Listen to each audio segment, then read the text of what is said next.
Disappoint lang ako sa presentation. I was very, very disappointed. Kaya nga sabi ko yung pagka-traitor, walang breeding. He still doesn't know how to market. Parang yung binaboy niya eh. Naniniwala ka ba na mukha binaboy ni Madam ang Miss Universe? Kasi nga, mukhang there's something na nagme-mekos-mekos doon sa tabulation, especially sa top 5. Kaya hindi rin natin masisisi si Madam Melanie na mahirap talagang mag-move on. Kaya panoorin natin yung kanyang reaction while being interviewed by Madam Renee Salud. Pero before we continue, mag-follow po kayo sa ating Instagram, The Story of Anthony. Kaya thank you so much. Ang focus ko lang sa daughter ko, maganda yung stage, pwede na. Pero ano lang, medyo disappoint lang ako sa presentation. Pero pinag-usapan ang anak ko, so I was very, very disappointed kasi nakita ko mismo sa auditorium yung commotion that they wanted to correct it, but you know, the owner of Universe made a stop. Oo. So, kumbaga, nakita naman natin yung Instagram ng El Salvador ng Miss Universe na una talaga was the top 5, included ang Philippines. And then, mga seconds lang, pinasok na yung Thailand. Gano'n. So, kaya nga sabi ko yung pagka-traitor na masasabi ko, I find it very poor. Walang breeding. Ang nakikita ko dun sa may-ari ba? He wanted commercialize yung Universe. It's not anymore beauty contest. It's like whoever can. But then he still doesn't know. He, ha? Yeah. Still doesn't know. He, she, it. Oh, I cannot say she. He still doesn't know the how to market the right marketing this prestigious contest before. Nawala parang na yung binaboy niya eh. You know, binaboy niya itong contest. Mag-focus tayo dito. So, eto yung isa sa mga pinupunto ni Miss Melanie Marquez. So, makikita niyo sa picture, mukhang nagkakaroon ng deliberation right after ng gown competition, if I am not mistaken. So, nag-uusap-usap yung mga staff na yan regarding sa scores.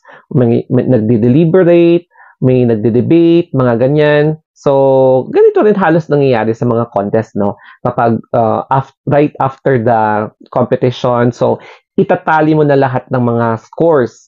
And then, magkakaroon yan ng parang several factors kung saan pwede makaapekto sa resulta, no? For example, kapag top 5, hindi lang yung top 5 highest scores. Meron din yung mga reference ng organizers, meron din yung mga preference ng ibang mga sponsors, yung mga ganon. Kaya minsan hindi talaga natin maiaalis yung doubt, no?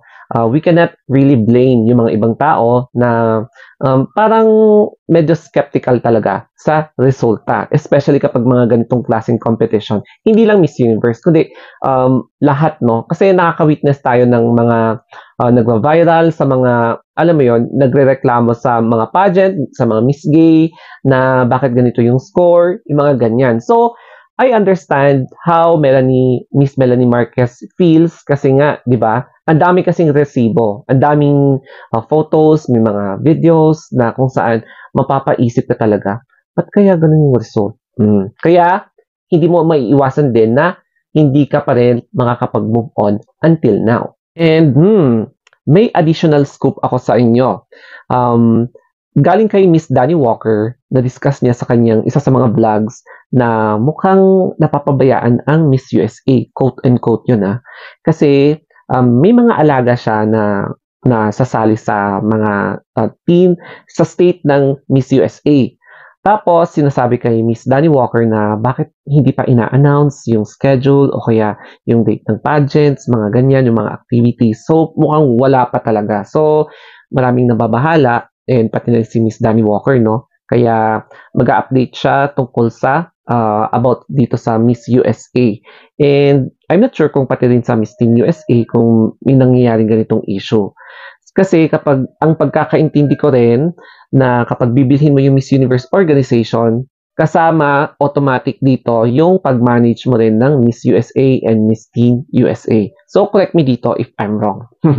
Ang reaction ko naman sa reaction ni Miss Melanie Marquez is that sa mga next na representatives natin, ipagpatuloy na lang natin na mag-send ng di-kalibreng mga representatives ng Pilipinas sa Miss Universe para ma-continue ulit yung placement streak natin kaysa naman malegwak, di ba? So, ang focus na lang siguro natin ngayon is basta makapasok na sa semifinals. Basta ang importante, ipagpapatuloy natin yung placement streak. Ayan, placement streak kasi at least magiging consistent tayo sa pagpapadala na yung parang nakikita natin yung fruit of labor na pasarela training, Q&A training, tapos na ipapakita natin na we are still competitive kahit na hindi tayo nananalo pa rin ulit sa Miss Universe. So kahit na hindi tayo nagkaka-corona ulit, we should be still thankful na nakakapag-place ang Pilipinas. Para sa akin, yun na lang ang parang goal ko sa mga next editions ng Miss Universe para hindi ako masaktan sa huli. Kasi mahirap talaga mag-expect, no? Kahit nasabihin mo na nasa kanya na ang lahat, kaya lang medyo mahirap tanggapin kapag nagsusuper or nag-over-expect ka. O, di ba? So that's siguro ang lesson sa ating lahat na huwag masyadong umasa kasi mahirap talaga masaktan ulit. Okay, so that's it guys.